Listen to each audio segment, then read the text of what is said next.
बिस्मिल्लाहिर्रहमानिर्रहीम। अस्सलाम वालेकुम viewers, welcome back to our channel. आज हम बनाने जा रहे हैं भुरभुरे चावल।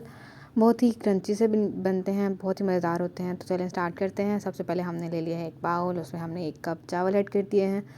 उसमें हमने 2 टेबलस्पून ऐड कर दिया है पानी। उसके साथ ही हम इसमें ऐड कर देंगे सॉल्ट, तकरीबन आधा चम्मच जो है वो नमक हमने इसमें ऐड किया है और इसको अच्छे से मिक्सअप कर लेंगे। अब मिक्सअप करने के बाद आप इसको जितनी देर के लिए रेस्ट देंगे उतना ये चावल सॉफ़्ट हो जाएंगे और उतने ही ये क्रंची बनेंगे। तो हमने अब इसको रेस्ट पे रख दिया है। आपकी मर्ज़ी है, आप इसको आधा घंटा घंटा जितनी देर मर्ज़ी रख लें। अब हमने ले लिया है एक पैन, इसको उसमें डाल के अब हमने इसको थोड़ी देर के लिए ड्राई कर लेना है। बहुत ज़्यादा देर के लिए नहीं करना, जब तक कि वो आपको लगे कि जो चावल हैं वो थोड़े ड्राई होना स्टार्ट हो गए हैं, तब तक आपको इसको बिल्कुल लो फ्लेम पे रख के फ्राई करते जाना है।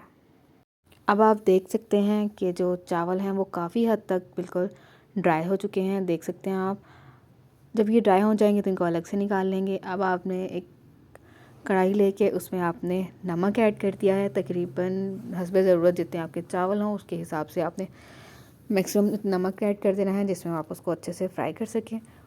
इसको अब आपने हाई फ्लेम पे अच्छे से गर्म कर लेना है। जब आपको लगे कि जो सॉल्ट है वो इतना गर्म हो चुका है कि उसमें अगर आप वो चावल डालें और वो पक जाएं, तो अब तब आप उसमें जो हमने चावल फ्राई करके इनको ड्राई किया था वो ऐड अप कर देंगे।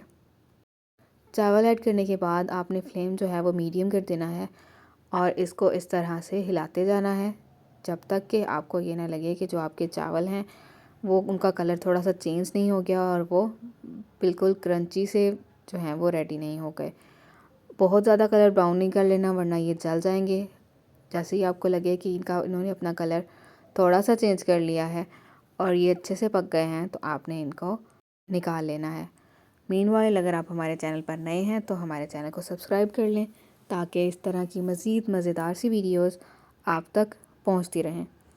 अब आप देख सकते हैं कि हमारे जो चावल हैं वो ब्राउन हो चुके हैं, लाइट ब्राउन से। तो अब हमने इनको छन्नी की मदद से बाहर निकाल के अच्छे से छान लिया है और अब हम इसको में से जो सारा नमक है उसको अलग कर लेंगे, ताकि जो एक्स्ट्रा नमक है वो बहुत ज़्यादा सॉल्टी टच ना दे इसको, और इसको प्लेट में निकाल लेंगे। हमारी वीडियो को लाइक कर लीजिएगा। बहुत शुक्रिया।